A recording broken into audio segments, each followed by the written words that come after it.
छोड़ दो मुझे, मुझसे गलती हो गई। रात के 3 बज रहे थे। पूरा घर अंधेरे की चादर में लिपटा हुआ था। मोहित की तेज चलती धड़कनों की आवाज कमरे के बाहर तक आ रही थी। वो लगभग बेहोश सा ही था। उसकी पत्नी मालती दूसरे कमरे में बेफिक्र सो रही थी। मोहित के सामने एक विकराल साया था, जिसके बिखरे हुए बाल घुटने के नीचे तक लहरा रहे थे। मुंह से डरावनी आवाज आ रही थी। आंख भी इस कदर लाल थी कि मानो उसमें खून उतर आया हो। वो लगातार मोहित पर वार कर अपना गुस्सा निकाल रही थी। मालती, मुझे बचाओ, कोई है? मगर वो साया कुछ भी सुनने को तैयार नहीं था। वो ना तो मोहित को मार सकता था और ना ही उसे जिंदा छोड़ पा रहा था। जैसे ही सूर्य की रोशनी उस कमरे में आई, वो साया मोहित को उसी हालत में छोड़कर वहां से जा चुका था। कब तक इस तकलीफ से गुजरना होगा, न जाने कब तक, कहते हुए वो बेहोश हो गया। दूसरी तरफ उसकी पत्नी मालती की आंखें खुली तो सुबह के 9 बज रहे थे। वो हैरान थी कि उसे इतनी नींद कैसे आ गई। मोबाइल का अलार्म भी उसे सुनाई नहीं दिया। जल्दी जल्दी काम करना होगा, वरना मोहित को ऑफिस जाने में देरी हो जाएगी। वो अभी वॉक करके आ ही रहे होंगे।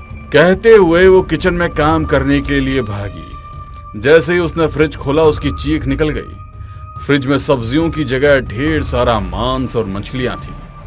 छी, ये सब यहाँ कैसे आ गया? मुझे तो अच्छी तरह से याद है, फ्रिज में कल सब्जियां रखी थी। नवरात्रे चल रहे हैं, अगर मोहित ने ये सब देख लिया तो नाराज हो जाएंगे। खुद से ही बात करते हुए उसने फटाफट सारा सामान निकालकर डस्टबिन में डाला और फ्रिज पूरी तरह से साफ कर दिया। दूसरी तरफ मोहित निढाल पड़ा हुआ था। उसके पूरे शरीर पर चोट के निशान थे और आंखों में आंसू। पूरी हिम्मत बटोर कर वो खड़ा हुआ और उसे कमरे की सफाई कर नहाने चला गया था कि मालती को कुछ भी पता ना चले। डाइनिंग टेबल पर नाश्ता करने के लिए बैठे हुए मोहित को देख मालती हैरानी से बोली, आपकी तबीयत ठीक नहीं लग रही है, चेहरे पे भी सूजन है, क्या हुआ है आपको? कुछ नहीं, मैं वो गार्डन में फिसल गया था। अब सवाल ही करोगी या हाथ भी चलाओगी? जल्दी करो, मुझे ऑफिस के लिए लेट हो रहा है। बस 1 मिनट, लेकर आई। पता नहीं क्यों आज मुझे बहुत नींद आई, मैं उठने में लेट हो गई थी। मुझे अभी भी नींद ही आ रही है। मोहित ने उसके सर पर हाथ रखकर देखा कि कहीं बुखार तो नहीं है। तुम्हें बुखार तो नहीं है, हो सकता थकान हो गई हो। नाश्ता करके दवाई ले लेना, फिर आराम करना। शाम को जल्दी वापस आने की कोशिश करता हूं। मोहित के ऑफिस जाने के बाद मालती उसके कहे अनुसार दवाई लेकर सो गई। मालती को कोई होश ही नहीं था कि वो कितनी देर तक सोती रही। शाम हो गई।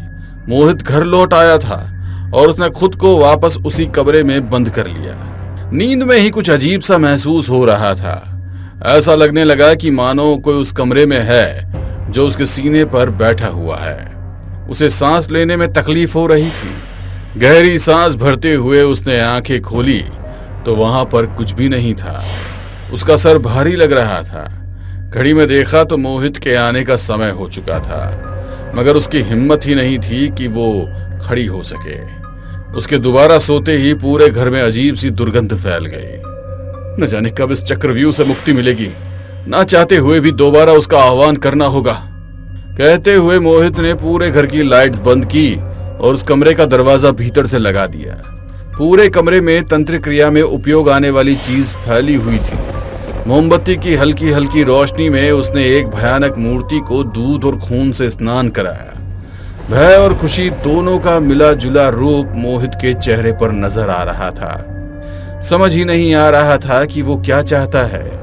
उसने हवन कुंड जलाया और न जाने किस मंत्र का जाप करने लगा।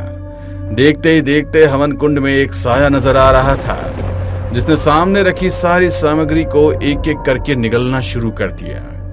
ये सारी सामग्री भी कोई सामान्य पूजा की सामग्री नहीं, बल्कि बकरे का कच्चा मांस, शराब की बोतल और इंसानी खून था। जैसे ही उस आकृति के भक्षण योग्य जितनी भी सामग्री वहां पर रखी थी समाप्त हुई, वो आकृति कल रात की तरह ही मोहित को परेशान करने लगी और सुबह होते ही वो गायब हो गई। लगातार 5-6 रातों से परेशान हो रहे मोहित की हालत बहुत खराब हो चुकी थी।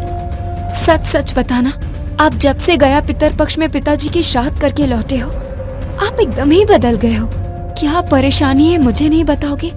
नवरात्रि के दिनों में तो आप मांस और शराब का नाम तक नहीं लेते थे, फिर पिछले 5 दिनों से वो हमारे घर आ रहा है। मैंने बनाया नहीं तो आप उस कच्चे मांस का करते क्या हो? कुछ तो बताइए। मालती का सवाल सुन मोहित के सब्र का बांध टूट गया। वो रोते हुए बोला, मालती मुझसे बहुत बड़ी गलती हो गई। चंद पैसे पाने के लिए मैंने एक बड़ी मुसीबत को अपने गले लगा लिया। आप क्या बोल रहे हैं? मेरे कुछ समझ में नहीं आ रहा है।